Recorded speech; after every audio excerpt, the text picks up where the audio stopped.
ke atas, talinya mau putus, mesin laundrynya itu jatuh. Selamat. Alhamdulillah enggak kena. Itu kalau 4 orang kena ketiban itu mati semua. Aturan yang konyol kayak di pabrik itu. Enak di proyek, lebih bebas mau ngapa-ngapain. Enak. Saya tuh fobia ketinggian. Kalau pernah bergelantungan di ketinggian 30 meter itu cuma pakai satu tali, itu sebuah pengalaman gak terlupakan. Itu Satu tali saja. menakutkan. Lebih capek fisik, lebih capek pikiran juga. Kalau di kantor mungkin cuma otaknya yang capek, tapi kalau di proyek itu gak cuma otaknya, badannya juga capek. Soalnya tenaga Iya, tenaga juga digunakan. gunakan. Dan Semenjak lulus SMA lulus SMA langsung terjun di proyek.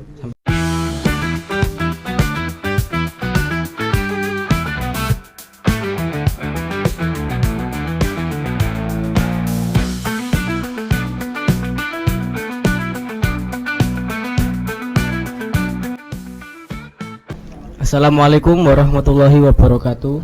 Waalaikumsalam warahmatullahi wabarakatuh. Selamat datang di podcast kita hari ini. Kita akan ngobrol santai tapi penuh makna tentang salah satu perjuangan yang sangat penting dalam kehidupan sehari-hari, yaitu tentang perproyekan. Dari material sederhana sampai konstruksi besar, usaha ini punya peran vital dalam pembangunan masyarakat dan ekonomi lokal. Di sini kita sudah bersama narasumber. Boleh diperkenalkan, Mas? Ya, perkenalkan, nama saya Miftahul Munir dari Guntur Demak. Demak. Iya. Ya, ini Mas Munir ini seorang proyek ini. Ya lumayan lah, udah lama. Sudah lama. Bisa dijelaskan, Mas, apa sebenarnya yang dimaksud proyek itu?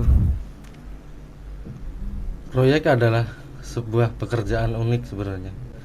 Sementara proyek dilakukan untuk sebuah rencana yang membuahkan hasil yang bermanfaat untuk masyarakat. Bedanya kerja proyek dengan pekerjaan biasa atau di kantor itu apa? Kalau proyek itu lebih capek fisik, lebih capek pikiran juga. Kalau di kantor mungkin cuma otaknya yang capek, tapi kalau di proyek itu gak cuma otaknya, badannya juga capek. Soalnya tenaga Iya, tenaga juga digunakan. gunakan. Dan sejak kapan Mas Munir terjun di dunia proyek? Semenjak lulus SMA Lulus SMA langsung terjun di proyek sampai sekarang ini. sampai sekarang. Dan apa yang membuat Mas Munir tertarik untuk kerja proyek itu? Bebas sih, nggak tertekan sama aturan-aturan yang konyol kayak di pabrik gitu. Enak di proyek, lebih bebas mau ngapa-ngapain. Enak. Biasanya kalau di proyek itu kerjanya dari jam berapa? Ya jam normal, jam kerja jam 8 sampai jam 4 sore. Jam 4 sore.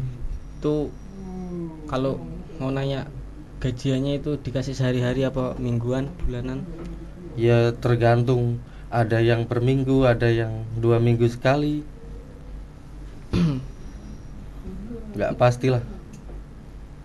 Menurut Anda seberapa penting peran kerja proyek dalam pembangunan masyarakat?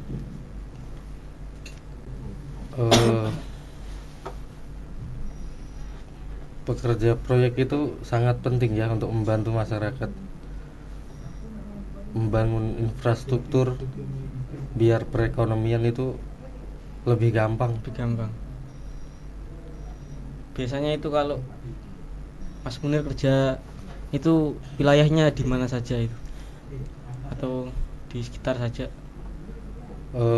Pindah-pindah ya, kadang di Jawa Tengah, kadang di Jawa Barat. Jauh Sedapatnya lah. itu di ajak teman atau kerja berangkat sendiri? Ya kadang kalau mm, ada rezeki baik dapat sendiri. Kalau lagi sepi ya sama temen bareng-bareng. Biasanya berapa orang teman itu yang kerja? Tergantung, kalau proyeknya kecil itu paling cuma 4 orang 5 orang, kalau besar sampai puluhan. Puluhan. Biasanya yang dibangun itu apa, rumah atau hotel mungkin? Ya rumah, ya hotel, ya jalan. Jalan juga. Dan kalau proyek yang sering Anda tangani itu proyek apa? Lebih sering ke rumah ya. Rumah. Lebih lebih banyak rumah. Proyek rumah. Apa perbedaan proyek kecil, menengah dan besar? Kalau proyek kecil itu seperti perunas, rumah yang volumenya kecil. Ya kalau yang besar ya kayak hotel, gedung, lantai berpuluh-puluhan gitu. Itu biasanya berapa waktunya untuk pekerjaan yang Paling kecil? kalau proyek kecil paling 3 bulan 4 bulan selesai, kalau cuma perunas gitu. Yang besar itu makan waktu berapa? Itu bertahun-tahun. Bertahun-tahun. Kan proyek ada yang jangka panjang, ada yang jangka pendek. Kalau proyek pemerintah itu biasanya 9 bulan. Bulan-bulan. Apakah bekerja di proyek pemerintah dan swasta itu berbeda? Gimana tadi? Bekerja di proyek pemerintah sama swasta Beda lah. beda. Bedanya Beda. itu di mana? Kalau proyek pemerintah itu lebih ke menjaga kualitas. Juga Biar kualitas. ya, soalnya bangunan besar itu harus kualitasnya bagus. Bahaya kalau nggak bagus. Kalau proyek biasa kecil-kecilan mah yang penting jadi. Cerita proyek yang paling berkesan Mas Munir. Enak ya, kumpul bareng temen, kerja pusing bareng-bareng, seneng bareng-bareng, nggak tidur bareng-bareng, makan bareng-bareng. Enaknya kerja proyek tuh gitu, seneng kumpul temen. Seneng. Kalau boleh memilih, proyek apa yang paling menantang tapi juga menyenangkan? Lebih enak proyek bikin jalan ya. Jalan. Kerjaannya gampang, tapi nggak pernah tidur. Kerja bikin jalan tuh sampai pernah pengalaman itu 4 hari 4 malam nggak tidur. Tidak tidur. Itu kerja terus begitu? Kerja terus, nggak ada berhentinya. Kejar target soalnya. Itu dibikin jalan apa itu? Bikin jalan alternatif. Antar kota. Bisa kota mana? Kota Semarang. Semarang. Semarang menuju Kendal. Apa tantangan terbesar saat bekerja di proyek? Kalau untuk saya ya ketinggian ya. Saya tuh fobia ketinggian. Kalau pernah bergelantungan di ketinggian 30 meter itu cuma pakai satu tali, itu sebuah pengalaman gak terlupakan itu. Satu tali saja. Menakutkan. 30 meter itu berarti tingginya Sekitar berapa lantai itu, banyak lah.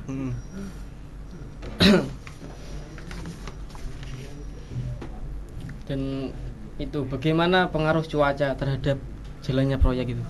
Itu sangat berpengaruh ya. Kalau posisi proyek, contohnya proyek rumah itu belum ada atapnya, kalau kena hujan nggak bisa kerja, harus menunggu hujan reda baru kerja lagi. Dan Kerjaan pun juga nggak maksimal. pernahkah Anda menghadapi keterlambatan material? Sering lah, itu masalah hampir di setiap proyek. Solusinya itu bagaimana? Ya kita harus bisa mengatur ngatur material sebelum habis, harus beli, harus bisa ngitung material lah supaya ini cukup tidak kehabisan. Biasanya itu material itu dimuat antar pakai apa? Pakai truk lah biar cepet. Bagaimana cara mengatur koordinasi antar pekerja di lapangan? Koordinasi. Harus kompak ya, harus saling membantu, harus saling mengingatkan, harus apa ya, sama-sama mikir, harus bisa diajak kerjasama itu, supaya pekerjaan tuh nggak ada yang keliru, tetap bagus. Antara tukang sama kenek juga harus cocok itu orangnya. Kalau nggak cocok mah nggak, pekerjaannya tuh nggak maksimal. Jadi harus kuncinya kompak gitu. Iya. Dan apa tekanan target waktu dari pemilik proyek? Biasanya seperti apa tekanan dari pemilik proyek? Tekanan ya gimana ya, udah biasa sih, bos itu selalu nuntut harus cepat jadi, tapi kita kerja udah semaksimal mungkin ya. Kalau udah biasa lah bos-bos kayak gitu, nyuruh cepet, kita bekerja ya semampunya kita. Kalau memang pekerjaan kita kejar target gitu bisa, tapi harus disesuaikan dengan harganya juga, nominalnya juga. Pernahkah Mas Munir ini menemukan bos yang apa itu galak lah istilahnya? Atau Ya pernah lah, tapi tidak sering. Sekali dua kali pernah lah. Terus bagaimana kehidupan sehari-hari seorang pekerja proyek itu? Seperti biasa, seperti orang lain lah umumnya. Ya kesehariannya juga ya kayak gitu-gitu aja. Pagi kerja, sore pulang. Malam istirahat, pagi kerja lagi. Kayak gitu terus. Tadi jam kerja di proyek biasanya seperti apa? Jam kerja,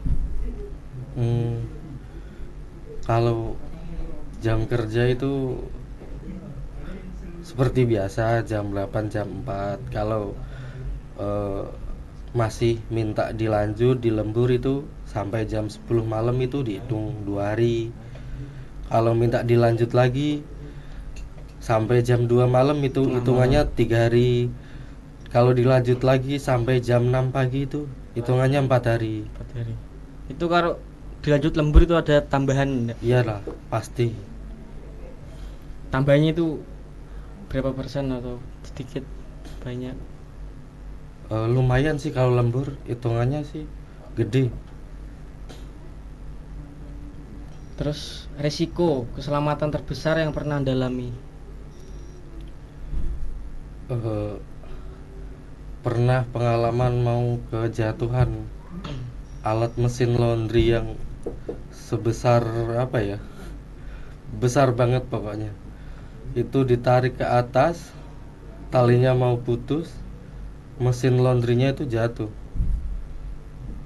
mau kena 4 orang dulu di dalam rumah sakit di Semarang. Itu yang paling parah sih. Tapi masih selamat. Alhamdulillah enggak kena. Itu kalau 4 orang kena ketiban itu mati semua. Itu besar apa gimana lah? Besar banget. Besar, itu besi kok. Oh. Itu bobotnya hampir 1 ton. 1 ton. Dan itu ini APD. APD itu alat pelindung diri. Itu di proyek ada APD. Kalau di sini ya umumnya kalau yang pakai APD itu rata-rata proyek pemerintah. Kalau cuma proyek biasa perumahan itu enggak ada. Tapi harusnya ada sih supaya lebih aman. Terus bisa diceritakan pengalaman paling sulit yang pernah Anda alami? Paling sulit Sulit. ya kalau pekerja proyek, kerja bareng-bareng, diajak mikir bareng-bareng, itu sebenarnya nggak ada yang sulit. Yang penting bisa diajak kerjasama, bisa saling membantu, itu nggak ada yang sulit. Yang penting sama-sama belajar. Apa pengalaman paling menyenangkan selama kerja proyek? Apa ya? Ya menyenangkannya yaitu kumpul sama teman-teman ramai gitu, enak. Jadi kerasan gitu loh, nggak pulang beberapa hari. Itu kalau kerja proyek itu ada liburnya atau di hari apa? Kalau cuma di daerahnya sendiri itu seminggu libur sekali, tapi kalau keluar kota namanya merantau itu rugi kalau ada liburnya.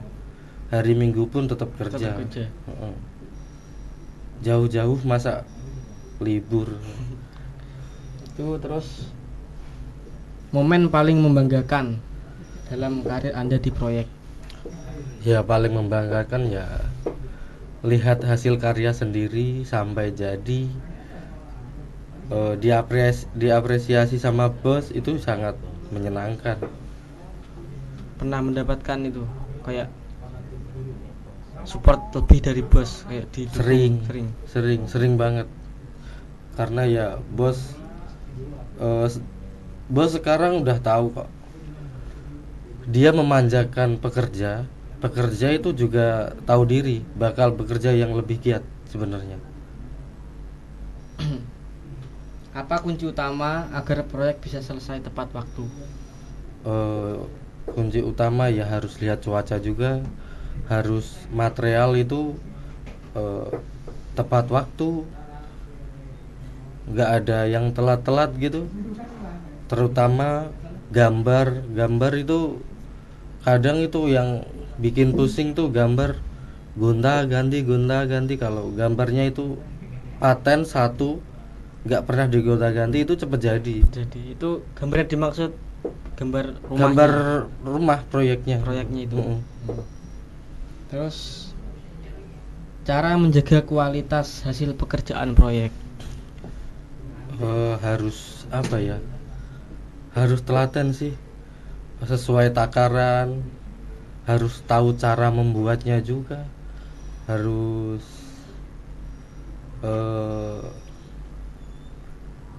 sangat-sangat diperhatikan cara membuatnya juga, nggak asal-asalan gitu supaya kualitasnya cepet asli bagus. Menurut Anda itu lebih penting mana, kecepatan atau kualitas? Kalau untuk saya pribadi lebih ke kualitas ya. Hasilnya lebih memuaskan kalau untuk saya lihat pribadi. Kalau soalnya cepat-cepat nanti itu malah Kalau bagus hasilnya. Kecepatan itu malah belepotan, asal-asalan, nggak suka. Yang penting bagus, kuat kualitasnya juga. Terus seberapa besar peran teknologi dalam mendukung kerja proyek? Sangat membantu ya. Zaman sekarang mesin-mesin makin maju, pertambahan teknologi itu semakin membantu para pekerja yang supaya lebih cepat, lebih bagus juga. Kalau di proyek itu mesinnya yang ada apa saja? Seperti gerinda, kayak bor, itu yang pasti selalu ada itu. Kalau itu yang semen apa namanya? Molen. Aduan molen itu. Molen. Ya itu tergantung bos. Kalau pakai itu tergantung pemborongnya. Kalau minta cepet ya harus nyediain itu. Terus apa pesan atau motivasi Anda untuk anak muda yang ingin terjun ke dunia proyek? Untuk anak muda sekarang harus apa ya, lebih giat belajar, kembangkan bakatmu supaya untuk masa depan yang lebih baik sih. Soalnya ya tahu sendirilah zaman sekarang banyak anak muda yang nganggur, harus lebih giat belajar. Bisa diceritakan kalau apa Mas Munir kok bisa suka proyek itu? Lebih suka ke nggak kebanyakan aturan sih. Kalau kerja proyek tuh enaknya tuh di nggak terlalu terikat kontrak ya. Lebih kalau berangkat ya dapat gaji, kalau enggak ya enggak dapat gitu aja. Dan lebih enaknya tuh kalau menemukan kerja di proyek kalau sama temen yang kompak, yang cocok sama temennya, itu kerjanya enak. Lebih cepet, lebih sama-sama tahu sama lain, jadi tahu pekerjaan masing-masing, gak selalu harus mengingatkan, jadi lebih enak lah tahu pekerjaan masing-masing. Ini Mas Munir, kalau dalam keluarga itu yang terjun di proyek itu Anda atau ada saudara atau orang tua? Orang tua juga di proyek, saya juga di proyek sih, tapi jarang kerja bareng tuh, jarang. Lebih enak sendiri-sendiri, lebih pengen cari pengalaman yang lebih sih. Tadi orang tua yang di proyek ya, itu Iya. kerjanya itu di jauh atau sekitar? Kalau saya lebih ke jarang ya deket, malah jauh-jauh terus, karena ya masih muda ya, tenaganya masih kuat. Kalau udah tua tuh kasihan kalau pergi jauh-jauh. Berarti yang orang tua Mas Munir itu di Di kerjaan yang deket-deket aja. Kalau saya ya kadang merantau, kadang ya di Semarang tapi agak jauh gitu. Itu kalau kerja proyek di perantauan itu di sana berapa tahun? Biasanya itu kontrak proyek. Kalau pekerja kontrak pekerja itu pertama 3 bulan. 3 bulan. Ya, rata-rata 3 bulan. Ntar kalau betah sampai setahun biasanya kayak gitu. Kalau pulang itu dibiayai sama bos. Kalau ndak betah sampai 3 bulan, pulang biaya sendiri. Iya, biasanya kayak gitu. Berarti itu harus sampai 1 tahun. Iya. Itu daerah mana itu perantauannya? Kebanyakan orang daerah saya itu ada yang ke Bali, ada yang ke Kalimantan. Dan Riau, itu banyak daerah saya. Dan di sana itu membangun apa saja? Kebanyakan tuh di sana bangun apa ya? Ruko-ruko untuk memajukan daerahnya masing-masing sih. Ruko besar untuk jualan gitu.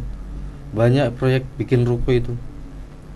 Kalau untuk pembangunan kayak sekolahan, pondok pesantren, masjid itu sudah pernah atau belum? Pernah. Yang anehnya tuh kerja di masjid itu sebenarnya enak. Yang namanya masjid kan pasti ada organisasinya ya, kayak Irma Remaja Masjid gitu. Itu semuanya yang ikut organisasi pada kayak mandor semua, ngatur semua. Ya itu susahnya itu. Nggak jadi-jadi. Yang satu usul gini, yang satu usul gini.